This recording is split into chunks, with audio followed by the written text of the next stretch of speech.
संकल्प करता है तो सबसे पहले गुरु को वंदन करता है। और जब गुरु को वंदन किया जाता है तो कोरा वंदन ही नहीं होता, वह भाव वंदन होता है।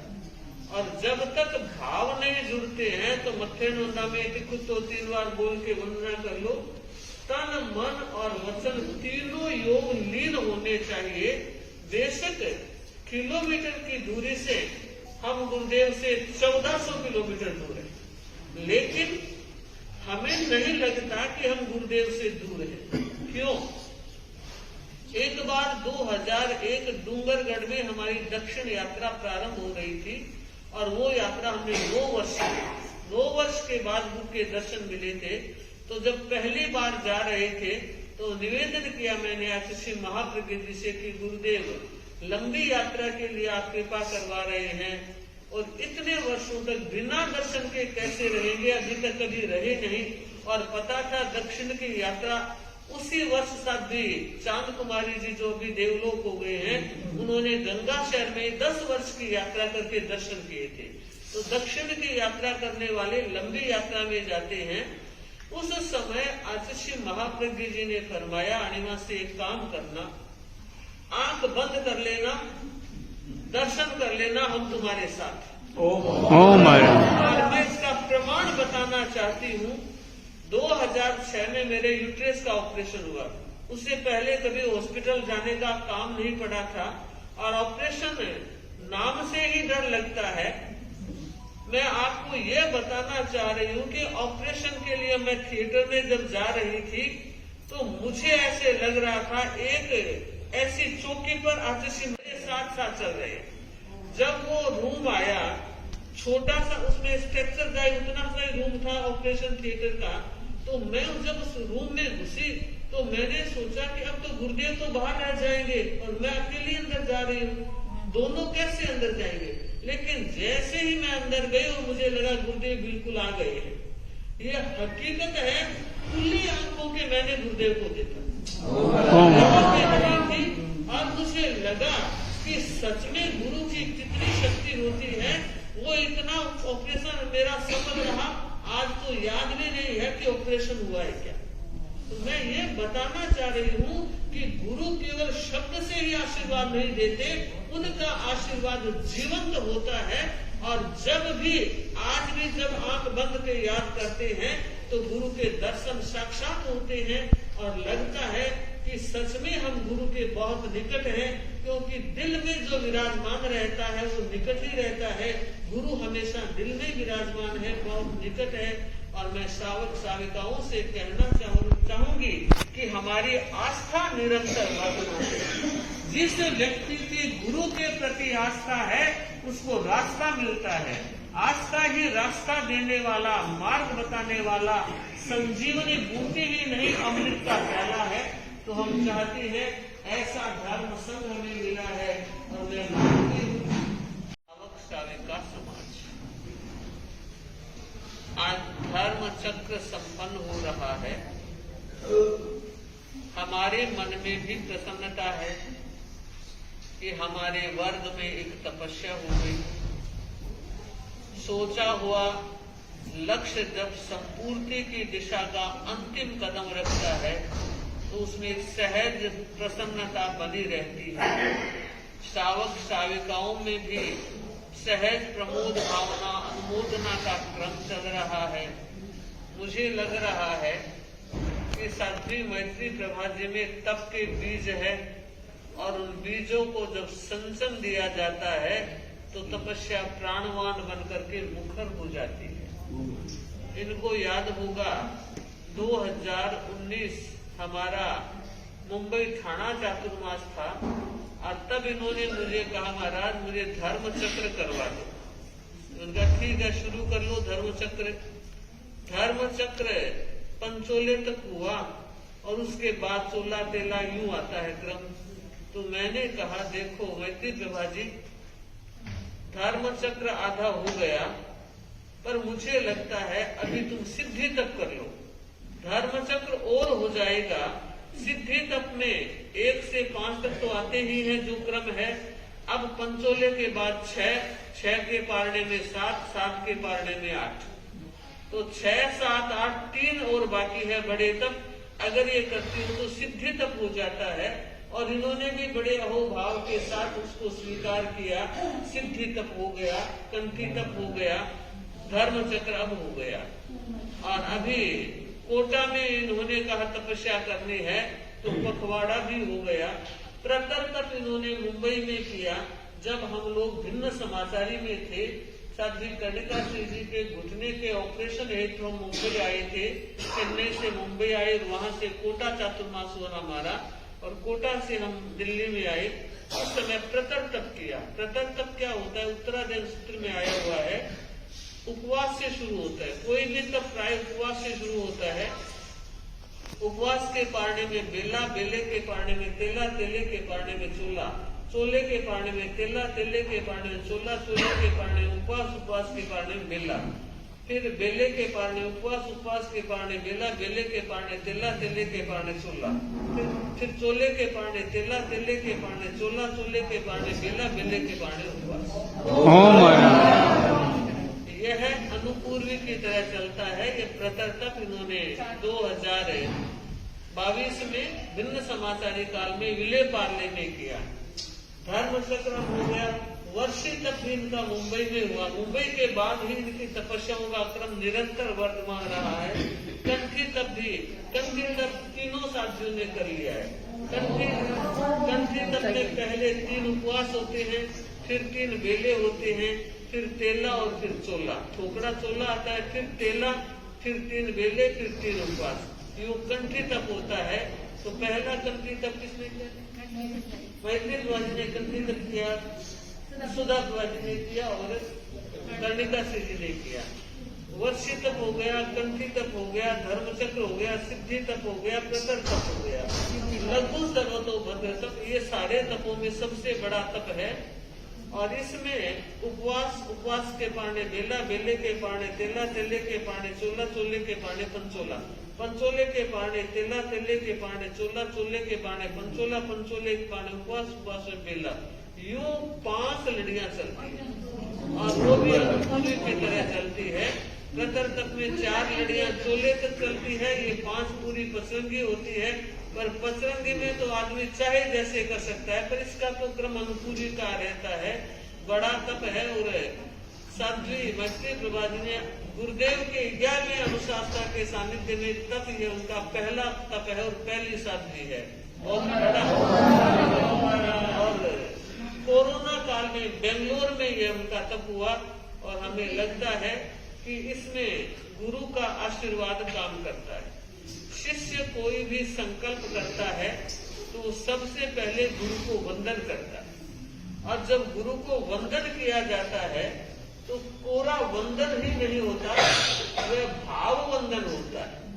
और जब तक भाव नहीं जुड़ते हैं तो मत्थे नोंदा में तो 3 बार बोल के वंदना कर लो। तन, मन और वचन तीनों योग लीन होने चाहिए।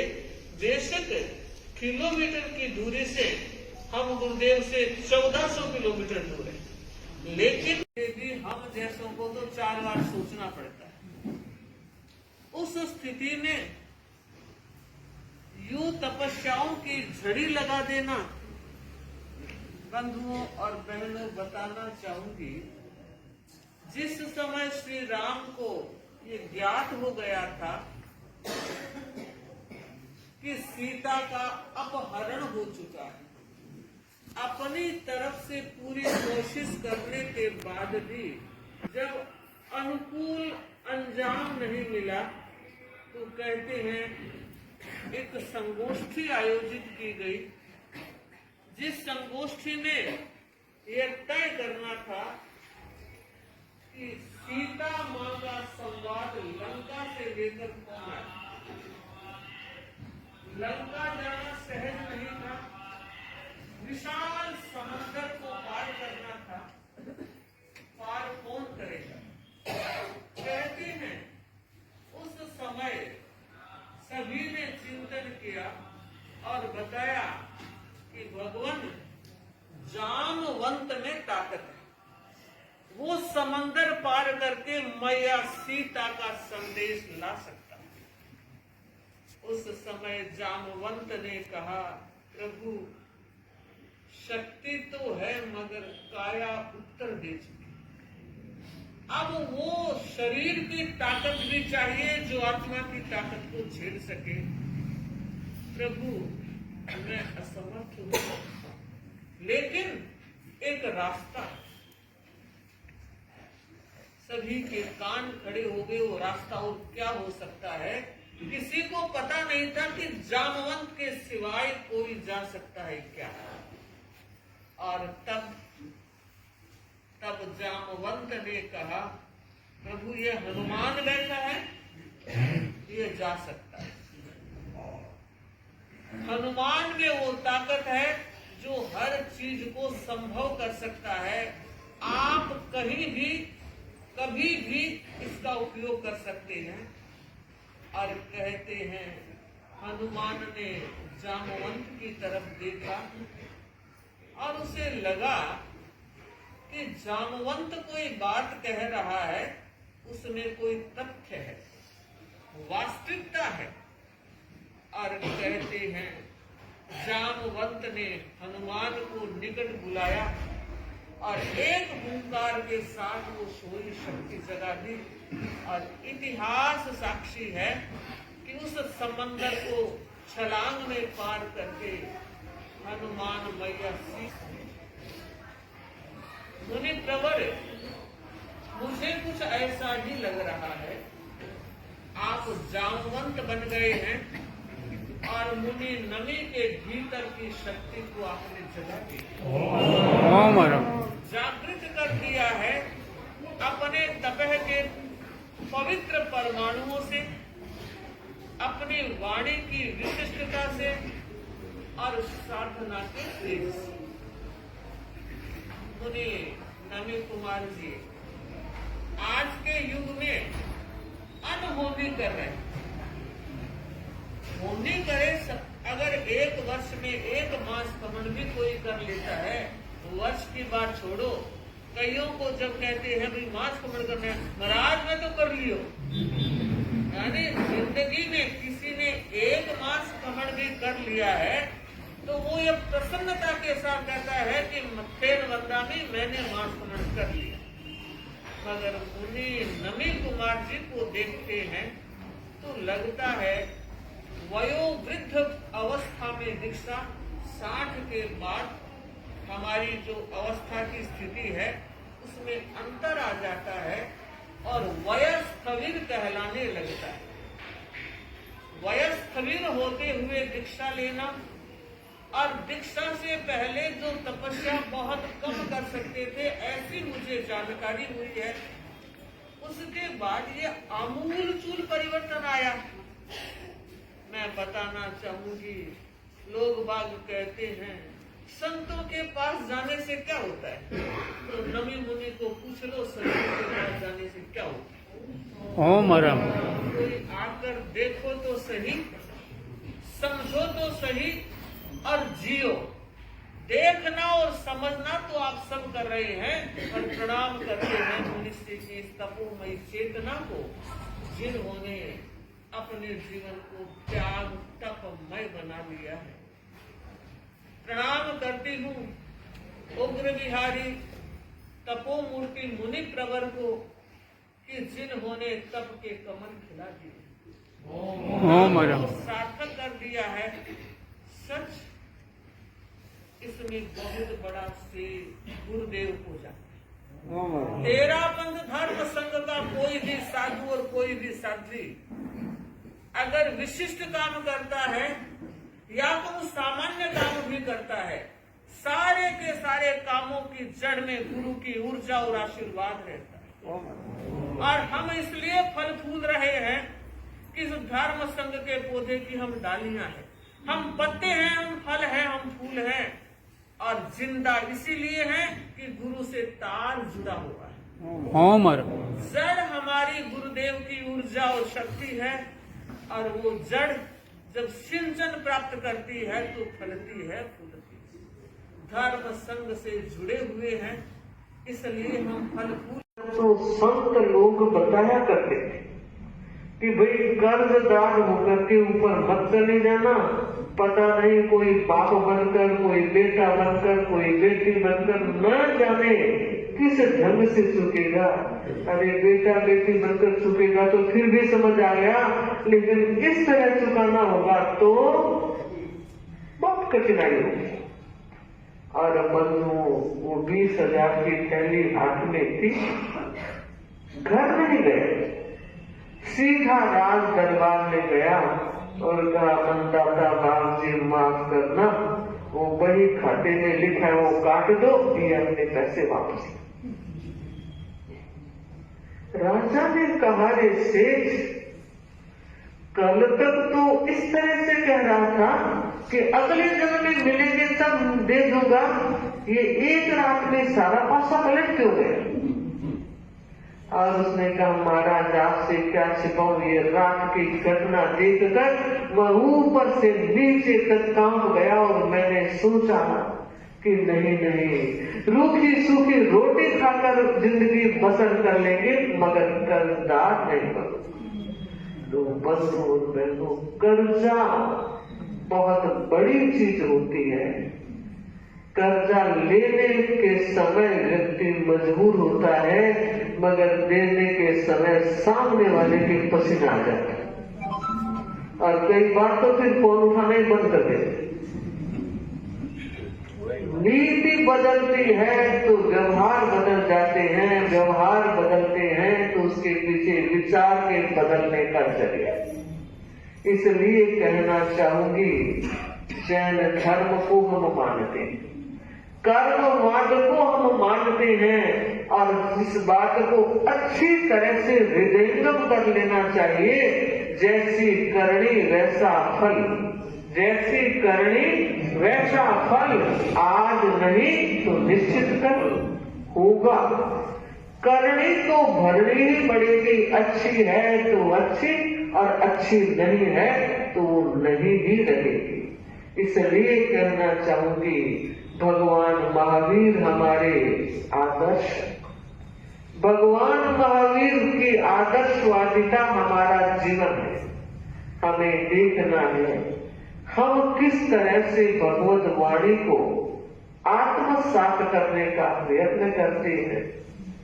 बंधु, राजा ने घोषणा करवाई और कहते हैं, जो भी लोग अब तक कुछ मांग रहे थे वे सारे रत्न पाल के घर पहुंचते हैं। 7 दिन का वक्त लगता है और सबकी पांगड़ी को वो सही करता जा रहा है, क्योंकि खूब पैसा लेकर आया।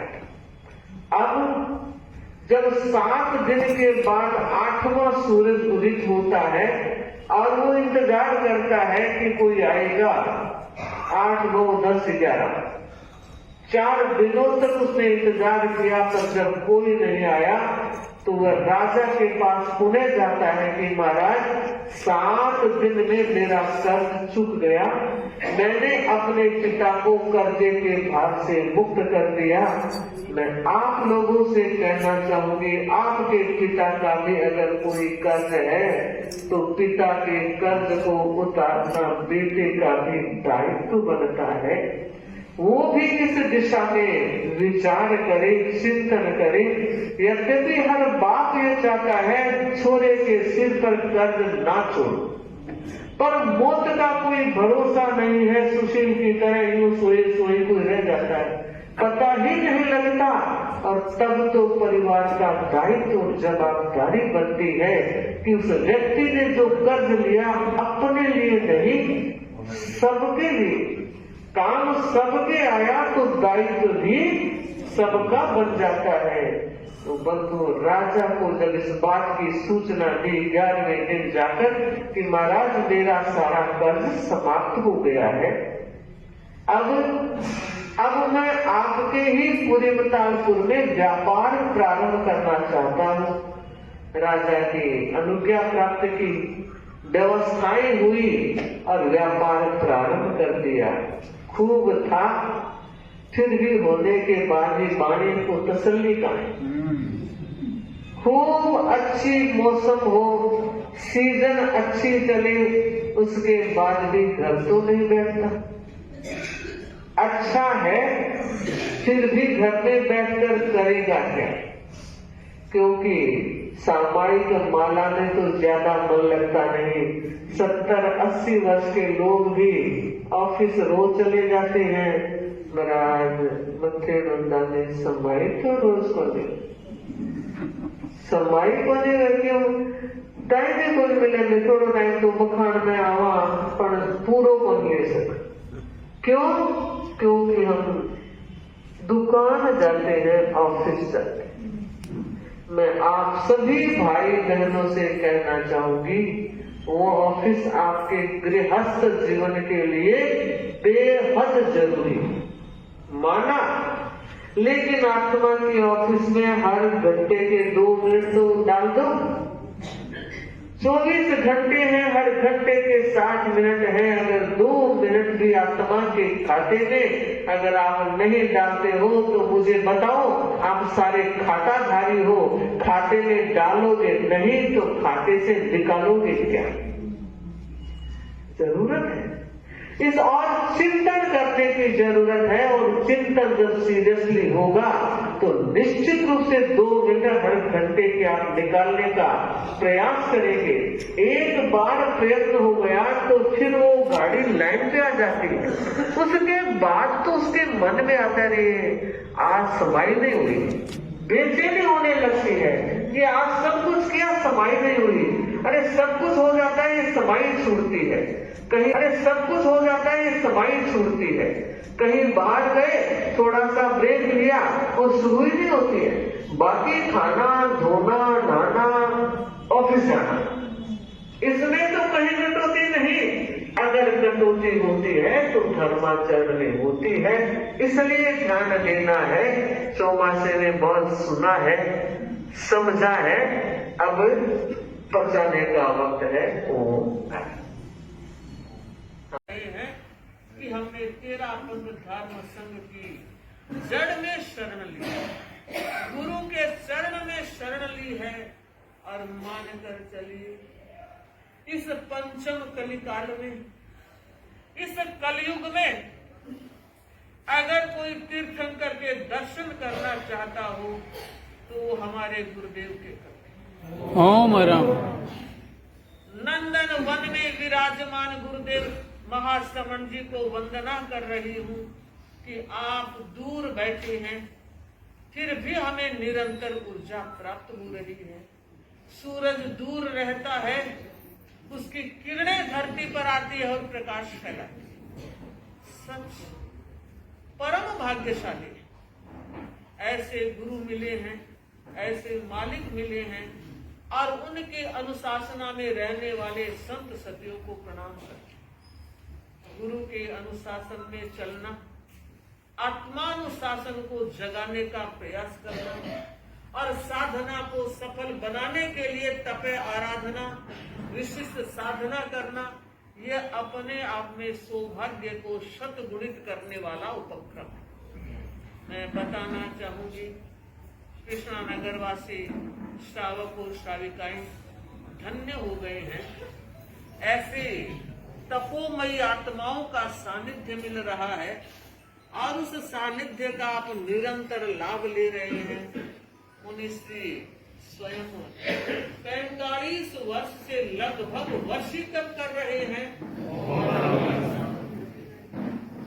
केवल तपस्या ही नहीं, खाद्य संयम भी जबरदस्त है और उसके साथ जो श्रम कर रहे हैं वह अपने आप में विलक्षण है।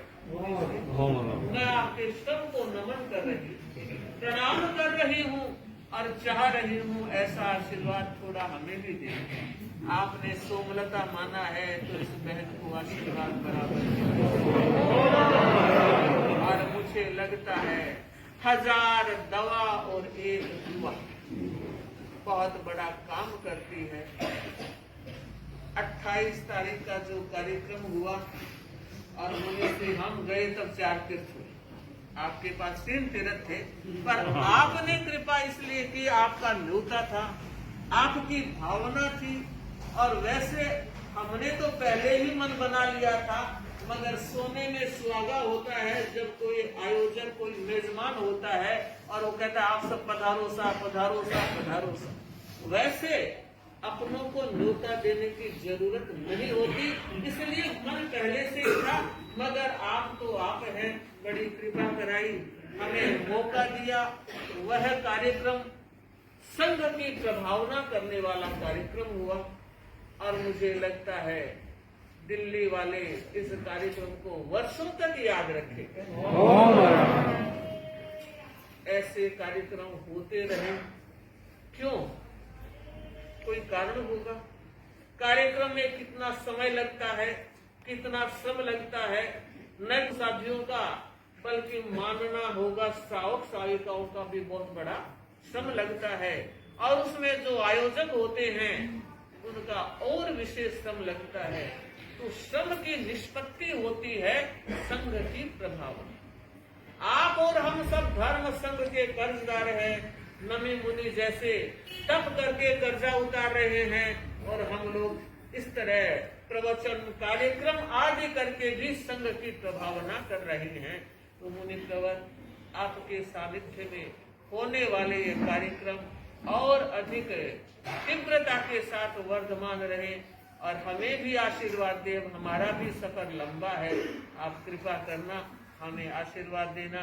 गुरु की ऊर्जा और आशीर्वाद से हम निरंतर वर्धमान और गतिमान बने रहेंगे। इसी मंगल भाव के साथ अमन मुनि की शिक्षा पूछते हुए, नमे मुनि के तप को वंदना करते हुए और उग्र विहारी तपो मूर्ति कमल कुमार जी स्वामी के चरणों में भाव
मत कर लीने दरमान तेरे नामारी भारी मत कर लीने दरमान तेरे नामारी मरदानी दिखलाई तप में तपरी है बली बड़ी उमरो तपरे धारो देखो भीतर में नवचार लागे तपस्या मानी सो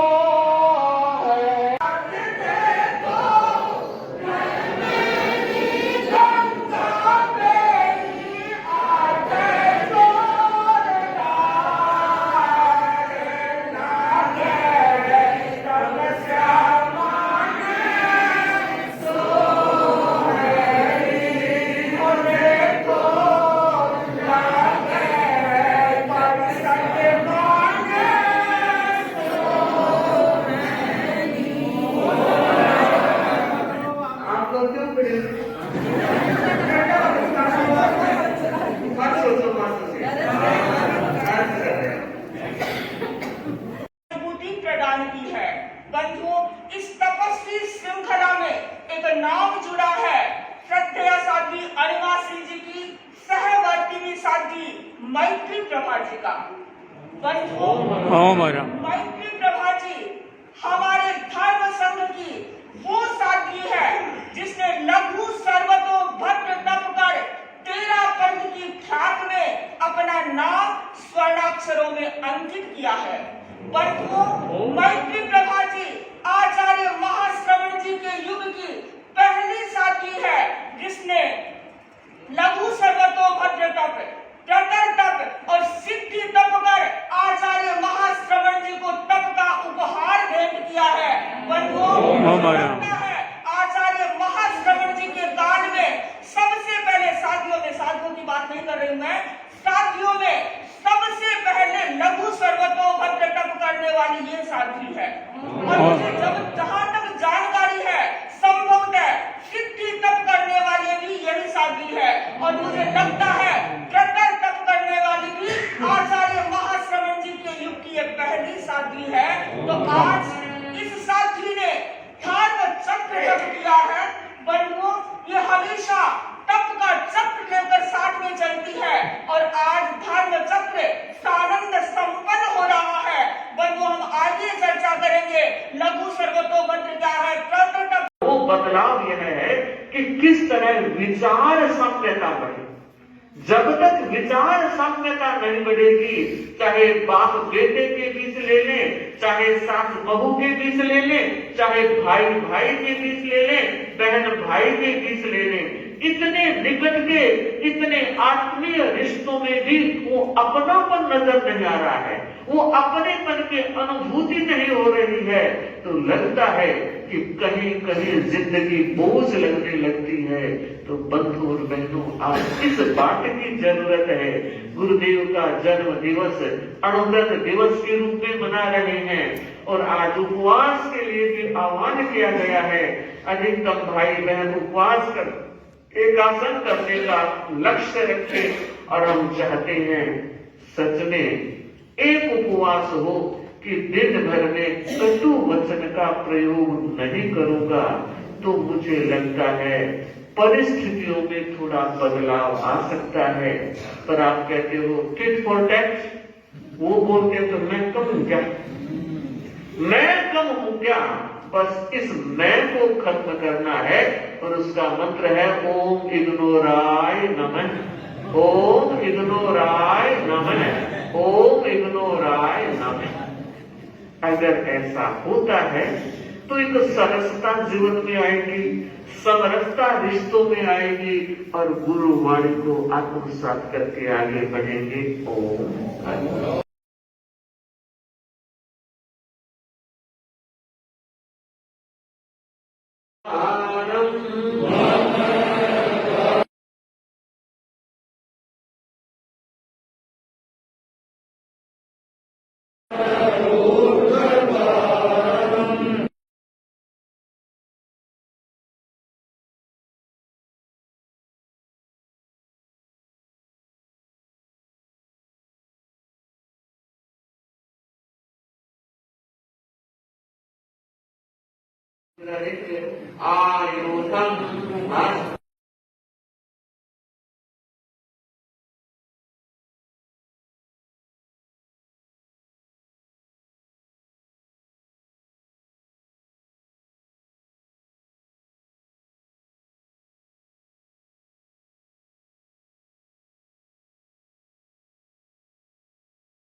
अविद्यानामन्तस्तिमिरमिहिरद्वीपनगिरे